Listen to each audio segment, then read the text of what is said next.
तो नमस्कार दोस्तों, स्वागत है आपका हमारे यूट्यूब चैनल में। और चैनल पे नए हैं तो चैनल को सब्सक्राइब और बेल आइकन दबाएं, जिससे कि आने वाली नोटिफिकेशन सबसे पहले आपके पास पहुंच सकें। आइए दोस्तों, सुनते हैं मैया का ये सुंदर सा संदेश। मेरे प्यारे बच्चे, आज यह संदेश तुम्हारी आंखों के सामने आया है तो इसे संयोग समझकर आगे मत बढ़ जाना, क्योंकि दुर्गा मैया किसी को भी बिना कारण अपने संदेश तक नहीं पहुंचाती। मैं तुम्हारे जीवन का हर वह दर्द देख रही हूँ जिसे तुमने दुनिया से छिपा कर रखा है। मैं जानती हूँ कि तुम मुस्कुराते हो लेकिन भीतर से टूट चुके हो। मैं जानती हूँ कि तुमने अपनों के लिए बहुत कुछ किया, लेकिन बदले में तुम्हें वही सम्मान नहीं मिला जिसके तुम हकदार थे। तुम्हारी रातों की बेचैनी, तुम्हारी आंखों के आंसू, तुम्हारे मन की घुटन और तुम्हारे भविष्य की चिंता मुझसे छिपी नहीं है। इसीलिए आज अपने मन को शांत करके मेरी बात सुनो, क्योंकि जो भक्त धैर्य और श्रद्धा से मेरे वचनों को अपने जीवन में उतारता है, उसे कठिन समय में सही दिशा मिलती है। याद रखो, तुम्हारा सबसे कठिन समय तुम्हारी सबसे बड़ी परीक्षा भी हो सकता है। इसलिए स्वयं को कभी अकेला मत समझना। मैं तुम्हारे साथ हूँ, लेकिन तुम्हें भी अपने कर्म, अपने विचार और अपने विश्वास को मजबूत बनाना होगा। किसी के छल, किसी की कटुवाणी या किसी के तिरस्कार को अपने जीवन का सत्य मत मानो। तुम्हारी पहचान लोगों की राय से नहीं, बल्कि तुम्हारे कर्मों से बनेगी। आज यदि तुम्हारे अपने भी तुम्हें नहीं समझ रहे तो निराश मत होना। समय बदलता है और सत्य भी एक दिन सबके सामने आता है। अपने भीतर ईर्ष्या, घृणा और बदले की आग मत पालना, क्योंकि जो मन इनसे भर जाता है वह मेरे आशीर्वाद को पहचान नहीं पाता। यदि आज तुम्हारे जीवन में आर्थिक परेशानी है तो हिम्मत मत हारो। यदि परिवार में कलह है तो संयम मत छोड़ो।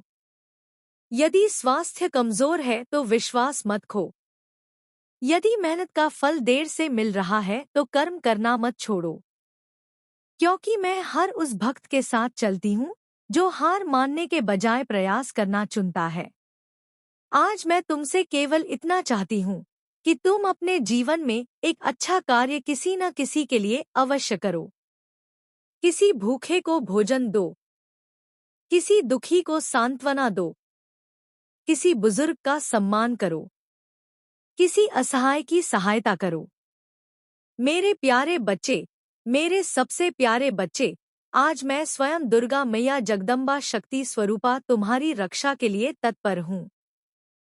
यदि तुम सच में महसूस करते हो कि दुर्गा मैया का यह संदेश तुम्हारे हृदय को छू रहा है तो कमेंट में श्रद्धा से जय माता दी अवश्य लिखना, ताकि तुम्हारी भक्ति औरों तक भी पहुँचे। इस संदेश को उन लोगों तक भी साझा करना जो इस समय कठिन दौर से गुजर रहे हैं। और याद रखो भक्त, मैं तुम्हें भय नहीं बल्कि साहस देना चाहती हूँ। निराशा नहीं बल्कि आशा देना चाहती हूँ। हार नहीं बल्कि संघर्ष की शक्ति देना चाहती हूँ। इसलिए आज से अपने मन में यह संकल्प लो कि चाहे परिस्थितियाँ कितनी भी कठिन क्यों ना हो, तुम सत्य, धैर्य और परिश्रम का मार्ग नहीं छोड़ोगे। क्योंकि जो भक्त अपने कर्मों को पवित्र रखता है उसके लिए समय भी एक दिन नई राह खोल देता है। और याद रखो भक्त, जब रास्ते कठिन दिखाई देने लगे, जब हर तरफ से परेशानियां घेरने लगे, जब तुम्हें लगे कि अब आगे बढ़ना मुश्किल है, तब अपने मन को कमजोर मत होने देना। क्योंकि अंधेरी रात के बाद ही नई सुबह आती है। जीवन में आने वाली हर चुनौती तुम्हें तोड़ने के लिए नहीं बल्कि तुम्हें और मजबूत बनाने के लिए आती है।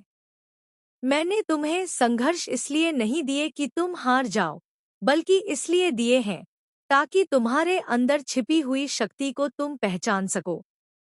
कई बार इंसान दूसरों की बातों से इतना दुखी हो जाता है कि वह अपने ही गुणों को भूल जाता है। लेकिन भक्त, तुम अपने मूल्य को कभी मत भूलना। तुम्हारे अंदर वह क्षमता है जो तुम्हें उन ऊंचाइयों तक ले जा सकती है जिसकी तुमने कभी कल्पना भी नहीं की होगी। बस जरूरत है विश्वास बनाए रखने की और अपने कर्मों को सही दिशा देने की। मैं तुम्हारे हर उस प्रयास को देख रही हूँ जो तुमने बिना किसी को बताए किया है। वह मेहनत जो तुमने रातों में जाग कर की है, वह दर्द जो तुमने अकेले सहा, वह आंसू जो तुमने छुपा कर पोंछे हैं, कुछ भी मुझसे छिपा नहीं है। इसलिए अपने मन में यह विचार कभी मत लाना कि तुम्हारी मेहनत बेकार जा रही है। हर अच्छे कर्म का फल समय आने पर जरूर मिलता है, लेकिन धैर्य रखना सीखो, क्योंकि प्रकृति का अपना नियम है। जो बीज आज बोया जाता है वह तुरंत वृक्ष नहीं बनता। उसे समय, देखभाल और धैर्य की जरूरत होती है। उसी प्रकार तुम्हारे सपनों को भी समय और मेहनत की आवश्यकता है। इसलिए आज से शिकायत कम और प्रयास ज्यादा करो, डर कम और विश्वास ज्यादा रखो, चिंता कम और कर्म ज्यादा करो, क्योंकि तुम्हारा भविष्य तुम्हारे आज के फैसलों से बनता है। भक्त, कभी किसी की सफलता देखकर अपने जीवन को छोटा मत समझना। हर व्यक्ति की यात्रा अलग होती है। किसी को जल्दी मिलता है और किसी को देर से। लेकिन देर का मतलब यह नहीं कि किस्मत खराब है। कई बार देर इसलिए होती है क्योंकि समय तुम्हें उस चीज के लिए तैयार कर रहा होता है जो तुम्हारे लिए बेहतर होती है। अपने मन को नकारात्मक विचारों से दूर रखो, क्योंकि जैसा तुम सोचते हो वैसा ही तुम्हारा मन बनता जाता है। अपने अंदर सकारात्मकता रखो और हर सुबह यह विश्वास लेकर उठो कि आज का दिन कल से बेहतर बनाने का अवसर है। भक्त, अपने जीवन की तुलना किसी और से करना छोड़ दो, क्योंकि हर इंसान की अपनी अलग यात्रा होती है। किसी के पास जो आज है वह कल तुम्हारे पास भी आ सकता है, लेकिन उसके लिए तुम्हें अपने विश्वास और मेहनत को कमजोर नहीं होने देना है। याद रखो, जो व्यक्ति कठिन समय में भी अपने अच्छे संस्कार, अपनी ईमानदारी और अपने धैर्य को संभाल कर रखता है वही असली रूप से मजबूत होता है। जब दुनिया तुम्हारे खिलाफ खड़ी दिखाई दे तब भी अपने मन में अच्छाई का दीपक जलाए रखना, क्योंकि अंधेरा कितना भी बड़ा क्यों ना हो, एक छोटा सा प्रकाश भी उसे मिटाने की ताकत रखता है। भक्त, कई बार तुम्हें लगेगा कि तुम्हारी प्रार्थनाओं का उत्तर नहीं मिल रहा, तुम्हारी परेशानियां कम नहीं हो रही, लेकिन विश्वास रखना कि हर चीज का एक सही समय होता है। कभी कभी जीवन में कुछ दरवाजे इसलिए बंद होते हैं ताकि तुम्हारे लिए कोई बेहतर रास्ता खुल सके। इसीलिए किसी नुकसान को अपनी पूरी जिंदगी का अंत मत समझना। हर गिरने के बाद उठने की शक्ति तुम्हारे अंदर मौजूद है। तुम्हें बस अपने मन को मजबूत करना है। मैं चाहती हूँ कि तुम अपने अंदर से डर को निकाल दो, क्योंकि डर इंसान को आगे बढ़ने से रोकता है। अपने सपनों को छोटा मत करो, अपने प्रयासों को छोटा मत समझो और अपने आप को कभी कमजोर मत मानो, क्योंकि तुम्हारे अंदर आगे बढ़ने की वह शक्ति है जो तुम्हें मुश्किल परिस्थितियों से बाहर निकाल सकती है। अगर आज कोई तुम्हें समझ नहीं रहा तो भी अपने अच्छे कर्मों को मत छोड़ना, क्योंकि दुनिया की सोच बदलने में समय लग सकता है, लेकिन सच्चाई अपनी जगह हमेशा बनी रहती है। भक्त, अपने परिवार के लिए प्रेम बनाए रखो, अपने माता पिता का सम्मान करो, अपने रिश्तों में अहंकार को जगह मत दो, क्योंकि जीवन बहुत छोटा है और प्रेम से बड़ी कोई संपत्ति नहीं होती।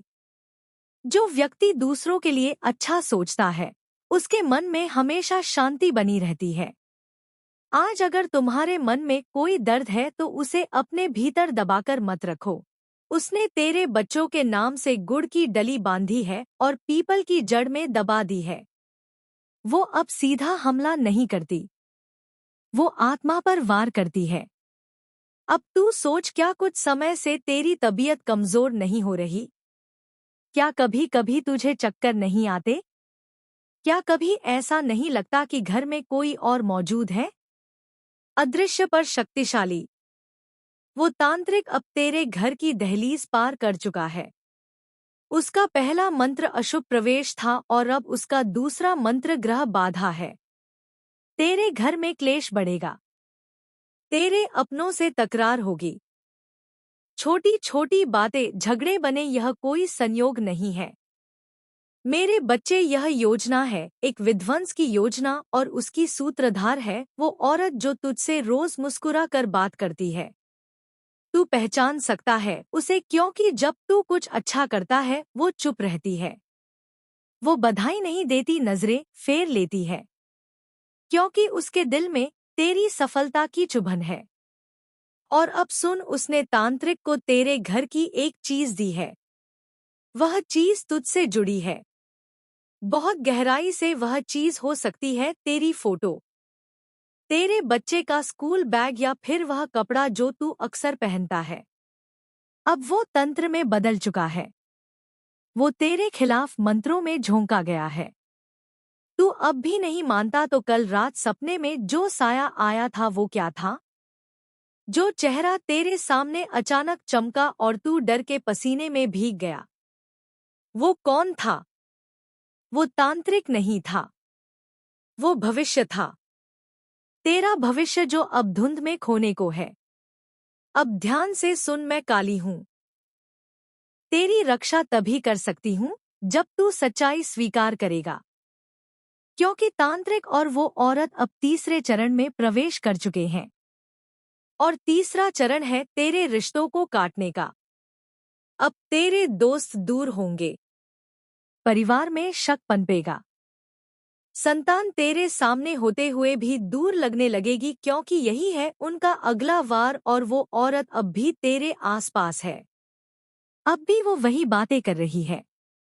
घर में नींबू रख लो, हवन करा लो क्योंकि वो जानती है तुझे डर लगेगा और जब डर लगेगा तब वो उपाय के नाम पर अपना जहर घोलेगी, लेकिन अभी नहीं। मैं उसका नाम अभी भी नहीं लूंगी क्योंकि उसका नाम सिर्फ तुम्हारे विश्वास से टूटेगा।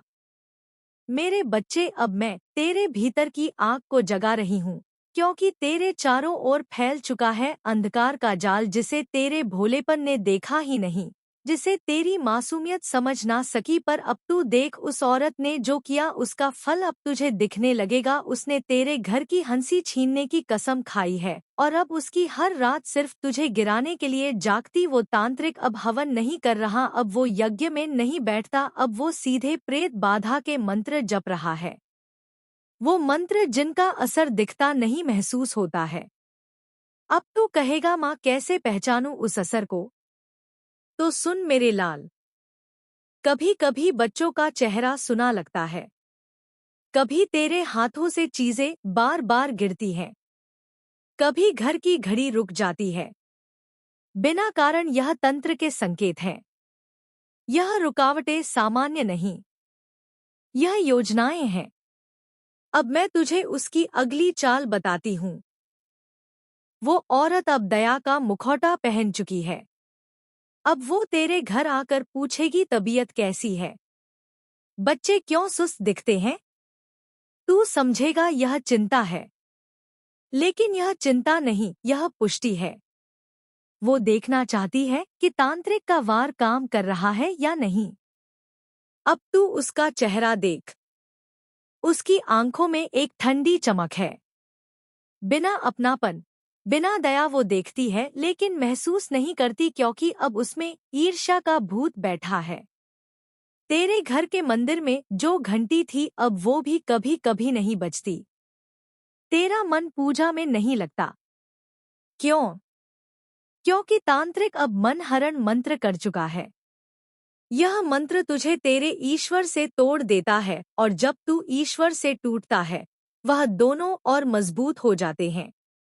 अब बात करूं उस तीसरी शक्ति की जिसे तांत्रिक ने तेरे घर भेजा है। हाँ, एक परछाई जो सिर्फ रात को देखती है, कभी तेरी खिड़की से झांकती है, कभी तुझे नींद से चौंका देती है और तू समझता है बस सपना था। नहीं मेरे लाल, वो सपना नहीं था, वो चेतावनी थी मेरे द्वारा भेजी गई। लेकिन तेरी आंखों ने उसे डर समझ लिया। अब तू पूछेगा माँ मैं करूं तो क्या करूं? सबसे पहले उस औरत की बातों में आना बंद कर। वो जो भी उपाय बताए मत अपनाना। वो जो भी सामान तेरे घर लाए मत रखना, क्योंकि हर चीज में तांत्रिक की सांसें बसी है। अब ध्यान दे, वो औरत अक्सर एक बात कहती है, मैंने भी बहुत कुछ सहा है। वो तेरी सहानुभूति चाहती है ताकि तू उस पर शक ना कर सके। पर माँ जानती है, जो सबसे ज्यादा दुख की बातें करे वही दूसरों का सुख नहीं सह पाता।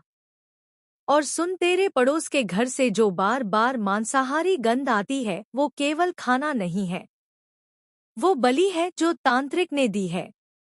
और उसका उद्देश्य सिर्फ एक है, तेरी आत्मा को भयभीत करना, क्योंकि भय से बड़ा तंत्र कोई नहीं। अब मैं तुझे एक संकेत दूंगी। उस औरत ने अपने घर में एक शीशा रखा है, टूटा हुआ। हर तांत्रिक उसके सामने बैठकर मंत्र जपता है, क्योंकि उस शीशे में तेरे घर की परछाई कैद की गई है। अब वो परछाई नहीं रही, अब वो एक माध्यम बन चुकी तेरे घर में कष्ट भेजने का। अब तू कहेगा, क्या यही है मेरी नियति? नहीं मेरे बच्चे, तू मेरा है और मैं तुझे यूं नहीं मिटने दूंगी। पर अगला भाग अगली रात और भी भयंकर होगी, क्योंकि तब मैं तुझे बताऊंगी उस औरत का नाम नहीं, पर उसकी पहचान, एक ऐसी बात जो सिर्फ तू जानता है, और वही बात उसे बेनकाब कर देगी। मेरे बच्चे, अब वक्त आ गया है तेरी आंखों पर पड़ा मोह का पर्दा हटाने का, तेरे विश्वास पर छड़ी धूल झाड़ने का। अब तू उस मोड़ पर खड़ा है जहां से पीछे मुड़ना मतलब खुद को खो देना। अब सुन, उस औरत ने जिसकी मीठी बातों पर तूने आंखें मूंदी रखी, अब तेरी आत्मा की ओर अगला वार किया है। उसने अब तेरी माँ को बीमार करने की ठान ली है, क्योंकि माँ ही तो शक्ति का स्रोत होती है। अगर तेरी माँ कमजोर होगी तो तू खुद को अकेला समझेगा, और तुझे अकेला देख तांत्रिक की शक्ति दुगनी हो जाएगी। अब मैं तुझे बताऊंगी उसकी पहचान, लेकिन नहीं बताऊंगी ना नाम, तो अंत में ही खुलेगा जब तू पूरी तरह जाग चुका होगा। पर सुन मेरे लाल, वो औरत वही है जो अक्सर तेरे घर बिना बुलाए आ जाती है, जिसके हाथ में हमेशा पूजा की कोई चीज होती है, पर नियत में जहर होता है। वो वही है जो कहती है, मैं तो बस बहन जैसी हूँ, पर अंदर से तेरे परिवार को खा जाने की कसम खा चुकी है। अब तू सोच, तेरे घर के बगल की बालकनी से जो तुझ पर बार बार नजर रखती है, वो कौन है? जिसकी खिड़की आधी खुली रहती है और पर्दा हिलता है, पर चेहरा कभी साफ नहीं दिखता, क्योंकि वो जानती है उसका चेहरा तुझे सोचने पर मजबूर कर देगा। अब मैं तुझे एक गुप्त संकेत देती हूँ। उसने एक काले धागे में बांधा है तेरा नाम, और उस धागे को उसने अपने तकिए के नीचे रखा है। हर रात जब वह सोती है, तांत्रिक उसकी आत्मा को अपने मंत्रों में खींचता है, और तेरा नाम लेकर वो शक्ति को उल्टा घुमाने का काम करता है। तू अब भी शांत बैठा है तो सुन, तेरी बेटी का हालचाल उसने ज्यादा पूछना शुरू किया है ना। कभी बालों की बात, कभी चेहरों की तारीफ। यह सब सिर्फ दिखावा है, क्योंकि अब तांत्रिक का अगला लक्ष्य तेरे बच्चों की हंसी है। अब एक और रहस्य खोलती हूँ। उस औरत ने एक बार तुझसे मांगा था एक फोटो, किसी बहाने से, या तेरे घर की दीवार पर टंगी तस्वीर को बहुत देर तक देखा था। तू समझा वो तारीफ कर रही थी। यह संदेश किसी साधारण इंसान के लिए नहीं है, यह कोई सामान्य सूचना नहीं है, और ना ही यह उन करोड़ों संदेशों जैसा है जो हर पल इंटरनेट पर घूमते रहते हैं। यह एक दिव्य पत्र है, एक ब्रह्मांडीय चिट्ठी जिसका पता सीधे तुम्हारी आत्मा है। इसे समय और स्थान की सीमाओं से परे विशेष रूप से तुम्हारे लिए भेजा गया है। अगर आज तुम इसे सुन रहे हो तो समझ लो, यह संयोग नहीं है, तुम्हारी आत्मा ने खुद इस संदेश को खींचा है। लेकिन चेतावनी है, इसे हल्के में मत लेना। इसे सिर्फ एक और वीडियो समझकर आगे बढ़ गए तो शायद बाद में पछताना पड़े, क्योंकि कुछ अवसर जीवन में सिर्फ एक बार ही आते हैं, और यह संदेश उन्हीं दुर्लभ अवसरों में से है। आज मुझे एक गहरी झलक दिखाई दे रही है। तुम्हारी जिंदगी के मंच पर कुछ लोग लौट कर आने वाले हैं। वही लोग जिन्होंने कभी तुम्हें दिल से स्वीकार नहीं किया, जिन्होंने तुम्हारे खिलाफ षड्यंत्र रचे, उनकी नफरत साधारण जलन नहीं थी बल्कि एक जहर थी जो उनके पूरे अस्तित्व में भरा हुआ था। तुम्हारी मुस्कान उन्हें चुभती थी, तुम्हारी तरक्की उनकी नींदें हराम कर देती थी। उन्होंने तुम्हारे लिए जाल बुने, बातें तोड़ी मरोड़ी, तुम्हारी छवि को गिराने की कोशिश की। अकेले तो उनमें हिम्मत नहीं थी, इसलिए हमेशा झुंड बनाकर तुम्हारे खिलाफ खड़े रहे। तुम्हें गिराने की योजना बनाते, तुम्हारे हर कदम पर निगाह रखते। तुम्हारी छोटी सी खुशी तक उन्हें चुभती थी। वे चाहते थे तुम्हारा आत्मविश्वास टूट जाए, तुम्हारा सिर झुक जाए और तुम खुद अपनी ही नजरों में गिर जाओ। लेकिन सच क्या हुआ? वे सब मिलकर भी तुम्हारा कुछ बिगाड़ नहीं पाए। उनके वार तुम्हें चोट पहुंचाने के बजाय और मजबूत करते गए। उनकी नकारात्मक ऊर्जा तुम्हारे चारों ओर एक सुरक्षा कवच बन गई। जैसे झर अमृत में बदल गया हो, वैसे ही उनकी हर बुरी नजर तुम्हारे लिए आशीर्वाद बन गई। तुम्हारी आत्मा तपकर और भी उज्जवल हो गई, जैसे सोना आग में तपकर और भी शुद्ध हो जाता है। वैसे ही उनकी घृणा ने तुम्हें और भी पवित्र और शक्तिशाली बना दिया। तुमने उसी नकारात्मकता को सीढ़ी बना लिया और उसी से ऊंचाइयों तक पहुंच गए। यही देखकर वे और भी बेचैन हो गए। ब्रह्मांड का यही नियम है, जब कोई तुम्हारे खिलाफ बुरी सोच रखता है और तुम अपनी आत्मा से सच्चे बने रहते हो तो वही ऊर्जा तुम्हारी ताकत में बदल जाती है। वे जितना तुम्हें गिराने की कोशिश करते हैं, उतना ही ब्रह्मांड तुम्हें ऊपर उठाता है। तो सुनो, अब समय आ गया है कि तुम पीछे मुड़कर उन छायाओं को मत देखो। वे लोग तुम्हारे अतीत का हिस्सा है। तुम्हारी आत्मा का तेज अब इतना प्रखर है कि उनकी अंधकारमय योजनाएं खुद उसी प्रकाश में झलकर खत्म हो जाएंगी। यह तुम्हारा दौर है। ब्रह्मांड तुम्हारे साथ खड़ा है। अब कोई तुम्हें रोक नहीं सकता। उनकी हैरानी, उनकी हताशा अब उनके चेहरों पर साफ दिखाई देने लगी थी। वे समझ नहीं पा रहे थे कि ऐसा कैसे हो रहा है। वे जितना तुम्हें गिराने की कोशिश करते, तुम उतनी ही ऊंचाई पर पहुंच जाते। आज यह लोग घोर चिंता में डूबे हुए हैं। मैं उनके चेहरों को पढ़ सकता हूँ। उनके चेहरे पर वही एक सवाल मोटे मोटे अक्षरों में लिखा हुआ है। अब हमारा क्या होगा? सब यह डर, यह चिंता, यह पश्चाताप अब उनके अस्तित्व पर हावी हो चुका है। यह दृश्य उन पर ही लागू होता है। उन्होंने जो गड्ढा तुम्हारे लिए खोदा था, आज वे खुद उसी गड्ढे में गिर चुके हैं। अब परमेश्वर का उस सर्वोच्च शक्ति का संदेश बहुत स्पष्ट है, जैसे सुबह का सूरज। यह लोग जो कभी आपके खिलाफ एकजुट होकर एक सेना बनाकर तरह तरह के षड्यंत्र रचते थे, अब उनका अहंकार टूटने वाला है। वे अब आपके सामने आकर झुकेंगे। वे माफी की भीख मांगेंगे। उनकी आंखों में अब वह घृणा नहीं, बल्कि भय और पश्चाताप होगा। उनकी आवाज में अब वह कड़ी टेढ़ी वाहट नहीं, बल्कि गिदगिदाहट होगी। पहले यह मानते थे। उनका यह दृढ़ विश्वास था कि आपकी बर्बादी ही उनकी जीत है। वे तुम्हारी हार में अपना जश्न मनाना चाहते थे। लेकिन अब सच्चाई, नग्न सच्चाई एक विशाल पर्वत की तरह उनके सामने खड़ी है। उन्हें अब यह समझ आ चुका है कि तुम्हारी जीत ही उनकी असल हार है और तुम्हारी खुशी ही उनके लिए सबसे बड़ी सजा है। लेकिन सुनो, माँ काली कहती है, आदि शक्ति का यह संदेश है कि माफी पाना इतना आसान नहीं है। तुमने अपनी बड़ी आत्मा से, अपनी दयालुता से अगर इन्हें माफ कर दिया तो मैं भी इन्हें माफ कर दूंगी। लेकिन एक बात याद रखना, मेरे विधान में कर्म का हिसाब कभी शून्य नहीं होता। इनके कर्मों का हिसाब तो इन्हें पाई पाई करके चुकाना ही पड़ेगा। सबको अपने कर्मों का फल मिलता है। यह ब्रह्मांड का अटल नियम है। जो पाप का घड़ा भरता है वह एक दिन जरूर फूटता है और उसकी छींटे भरने वाले के ही दामन को गंदा करती हैं। एक एक कर्म का, एक एक बुरे शब्द का, एक एक बुरी भावना का हिसाब इन्हें चुकाना होगा।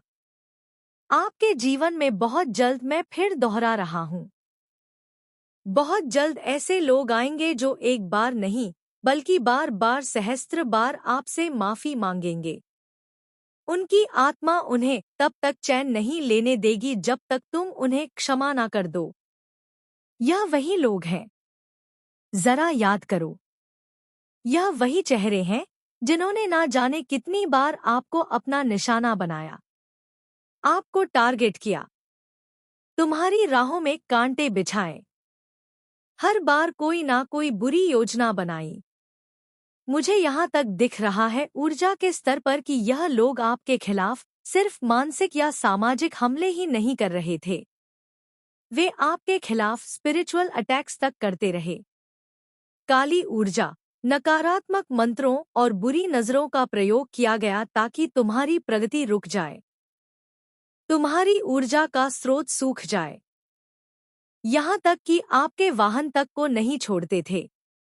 मैं देख सकता हूँ कि वे तुम्हारे एक्सीडेंट के बारे में सोचते रहते थे। उनकी नकारात्मक सोच इतनी गहरी थी कि वे चाहते थे कि तुम जिंदगी भर के लिए अपाहिज हो जाओ, ताकि तुम बिस्तर पर पड़ी डीडीएच जाओ, ताकि तुम अपने सपनों को कभी पूरा ना कर पाओ। इतनी गहरी, इतनी भयानक नकारात्मकता यह आपके लिए अपने दिलों में रखते थे। लेकिन देखो, यही तो तुम्हारी असली शक्ति है, यही तो तुम्हारी दिव्यता का प्रमाण है कि इन सब के बावजूद भी, इतने गहरे हमलों के बाद भी तुम आज सुरक्षित खड्डी डीहे हो। ना केवल सुरक्षित बल्कि पहले से कहीं ज्यादा मजबूत, कहीं ज्यादा आत्मविश्वासी और कहीं ज्यादा चमक रहे हो। उनकी हर चोट तुम्हें तराशने वाला हथौड़ा बन गई। उनके हर बार ने आपको तोड़ा नहीं बल्कि फौलाद की तरह और मजबूत बना दिया। यही आपकी जीत है और यही उनकी करारी हार है। मैं यहाँ साफ देख रहा हूँ, यह लोग अंदर से बेहद खोखले और असुरक्षित हैं। They are insecure. कुछ तो आपके आसपास के पड़ोस में ही हैं, वो जो तुम्हारे घर की हर आहट पर कान लगाए रखते हैं, वो जो तुम्हारी खिदतगी से झांक कर तुम्हारी खुशियों का हिसाब रखते हैं। मुझे यहाँ एक ऐसी महिला भी दिखाई दे रही है जिसकी ऊर्जा बहुत बेचैन है, बहुत परेशान है। वो बार बार आपको ही अपना निशाना बनाती रहती है। उसकी जिंदगी का शायद एकमात्र मकसद ही तुम्हारी निंदा करना, तुम्हारी बुराई करना रह गया है। और यह सिर्फ एक नहीं है, जैसा मैंने पहले कहा, मुझे यहाँ झुंड दिखाई दे रहे हैं। हाँ, यह झुंड। तो आशा करते हैं दोस्तों ये वीडियो आपको पसंद आई होगी, और पसंद आई होगी तो लाइक, कमेंट, शेयर और कमेंट में हर हर महादेव और जय माता दी और जय महाकाल जरूर लिखें।